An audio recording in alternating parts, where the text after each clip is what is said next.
Okay, so I'm out in the garage right now, and I've gone ahead and raised the rear end of the car up and got it on jack stands and taken the rear tires off. It's not really necessary to raise the front of the vehicle off the ground unless you want. You should have plenty of access just lifting the back off the ground, but you will want to take the tires off just to give yourself a little bit more room to maneuver around down there.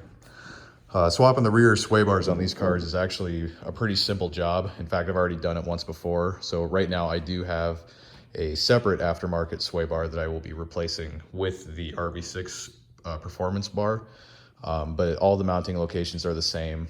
The hardware just might be slightly different, and the parts will look a little different than if you're removing the stock bar. But we can crawl into the car and take a quick look at what parts we're going to be taking off. So right here we can see one of the arms for the sway bar, and there we can see the main sway bar running the length of the car, and the opposite side mount, and hidden behind the control arm is the other end link. So basically all we have to really do is disconnect the end link from the lower control arm, which is this bolt on each side. Now this is on the back side here, a welded in nut, so you'll only want to turn this bolt and pull it out from the back. Don't try and twist the nut welded to the control arm.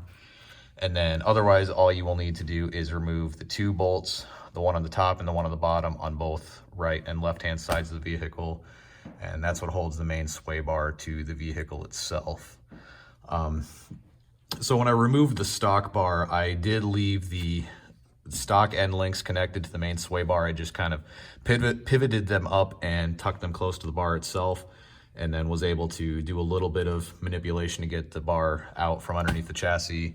Your main things to work around are going to be the control arm itself and your exhaust, but you shouldn't have to take any of those components off to do it. The worst that you will need to do is remove the end links. One final thing I think with the stock bar that helped was the brackets that surrounded the bar itself. I slid those off of the rubber mounts, and that gave me just a hair more clearance to maneuver the bar and get it out of the vehicle. But I'm gonna try and do the same thing today. I'm gonna try and leave everything attached just to save myself some time, and fold the end links right up in line with that arm and try and get it out of the car that way. So I'm gonna set the camera up and we'll get to work.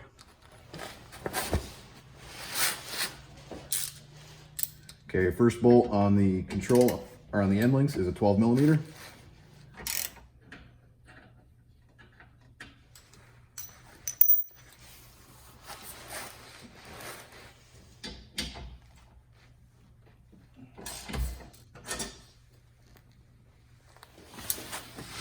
Okay, next are the bolts in the chassis on the main sway bar mount, and that is a 12 millimeter as well.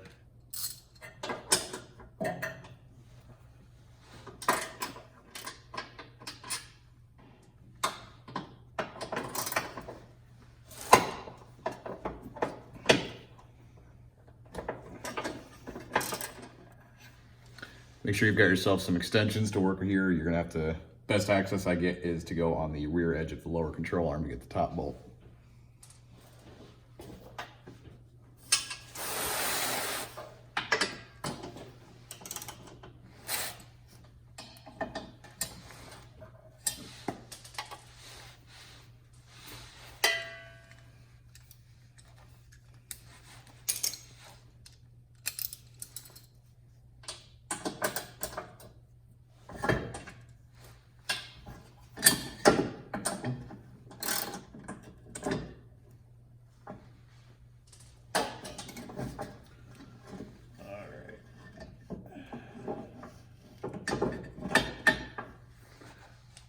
My rear sway bar had these little spacers in it. I'm just collecting those so they don't fall out. Those parts are not present on the, oh yeah, get it.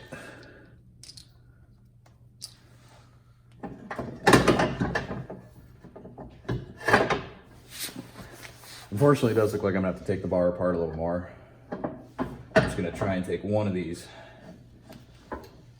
arms off.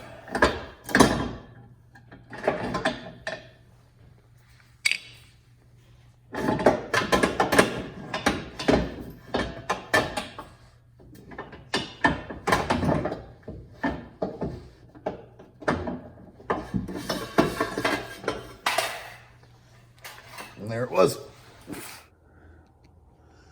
Okay, so I unfortunately was not able to find a way to maneuver the RV6 bar into place on the chassis without lowering my lower control arms. So as you can see, I have my left lower control arm dropped. It's disconnected from the knuckle and just laying on the ground. And then on the right side, it's completely removed right now. I would say all you really need to do is drop it like this so you can get clearance to the arms on the sway bar to get it in place. So this worked out for me because I was replacing my lower control arms anyway, but even if you're reusing the stock ones, it's not too terribly hard to just drop them to this position. I can drop the link to the install video for the lower control arms themselves, and you can see just what it takes to get them into this position here.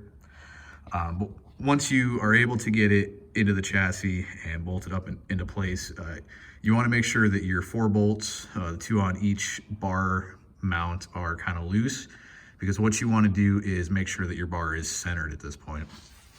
So the best way to do that is to get a ruler and measure from the outboard edge of each mount to a similar feature on each bar. So I was measuring to the inside face of this arm, and I was measuring about 23 millimeters on both sides. So once the bar is centered, you can hand tighten down these internal hex bolts. It is a 6 millimeter Allen bit to tighten these down.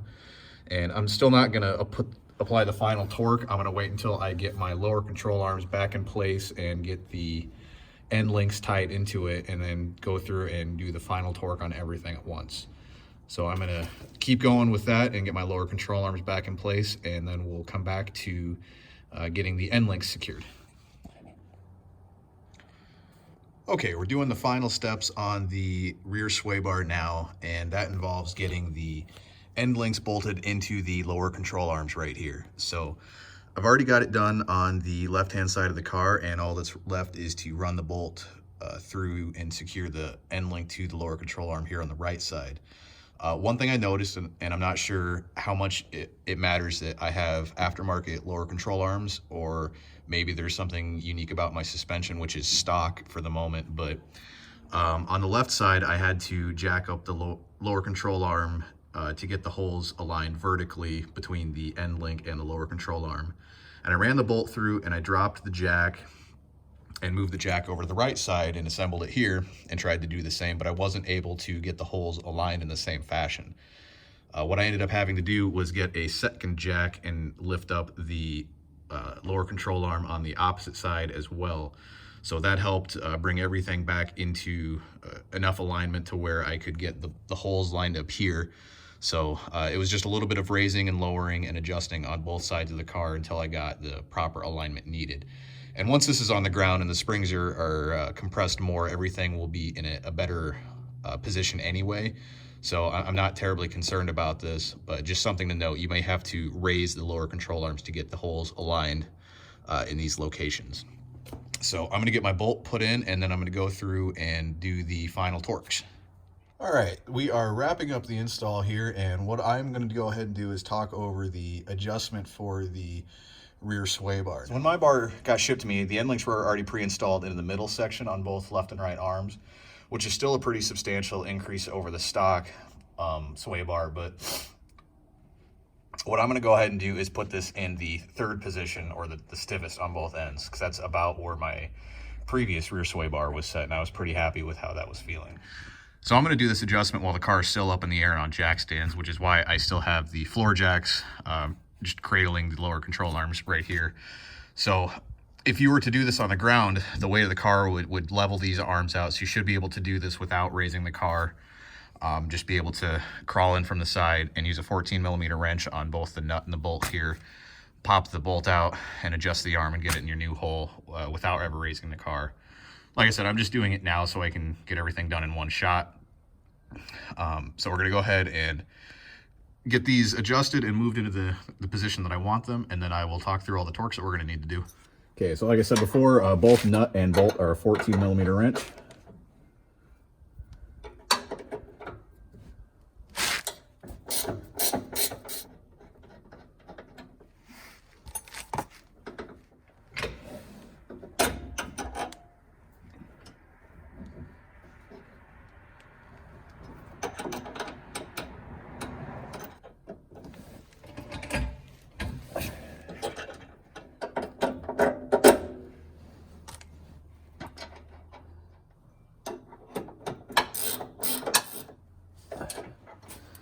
Okay, now I got that bolt in the position that I want on the bar, and I've got this about hand tight right now.